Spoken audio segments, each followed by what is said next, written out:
Hey friends, it's Miss Christy. I wanted to jump on and read you another story today.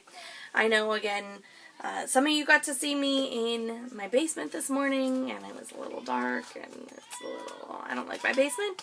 It kind of makes me look like I'm all washed out.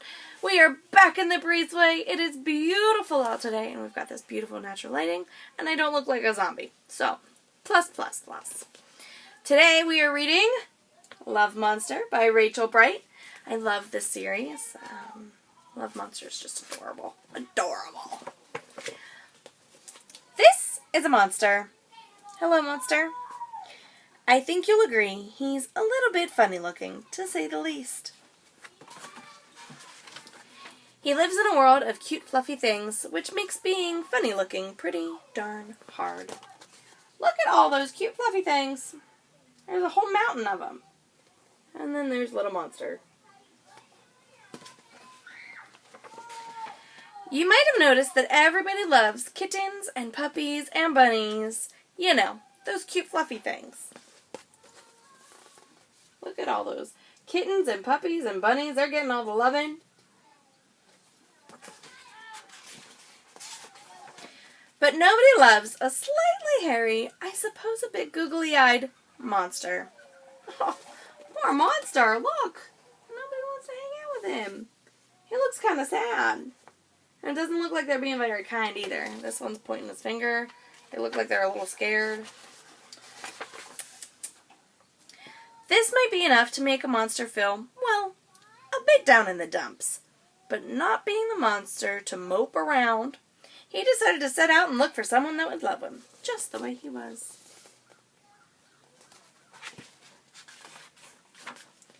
He looked high. He looked low.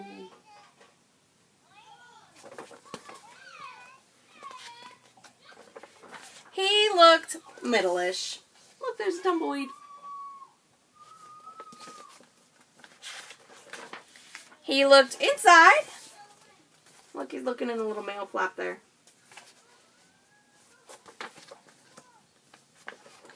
And outside. Now he's looking through the mail slot. How did he get in the house? Huh, maybe he fell through the mail slot. Oh. More than once he thought maybe, just maybe, he'd found what he was looking for. But as it turns out, things were never quite as they seemed. So in this picture, he's at the non-cute fancy dress shop. And it looks like you found another monster, but it is a stick-on monster head. Excuse me. And that's not what monster's looking for. And here, he thinks he found a monster, but it's just his shadow. Poor monster. And then over here, he thinks he found a monster, but it's just his reflection. Poor monster just can't catch a break. Yes, it would be fair to say that his search did not go well. So here he is. He's got this little sad cloud above him. And then it didn't go well some more. Oh no! The cloud is dropping rain on poor monster. So now everything's soaking wet. It didn't go well for such a long time, in fact, that it began to get dark and scary, and well, not so very nice.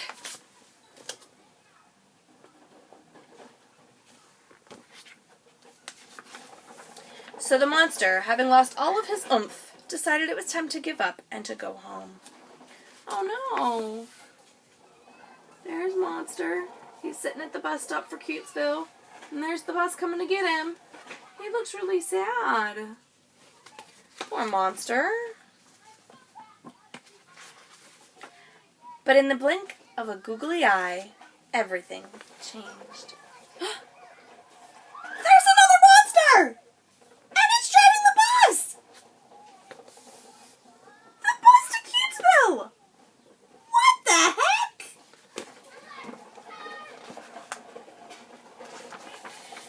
You see, sometimes when you least expect it, love finds you. Oh,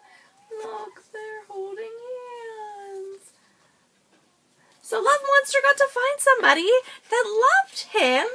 Even whenever he looked high and low and inside and outside and middle, he just looked everywhere for somebody to love him for who he was, which was a slightly hairy, googly-eyed monster, right? And then somebody came around and found him, and they were holding hands! How awesome. Friends, I wanted to remind you that I love you all the way to the moon and back, and I can't wait to see you again, and I hope I will get to read a couple more books for you, and I think Mrs. Roth was going to read a couple, and we might have some guests reading a couple, but, so I wanted to give you today's story, which was Love Monster by Rachel Bright. I think I have another Love Monster story, so maybe next week I'll read that one, okay? Bye guys, I love you!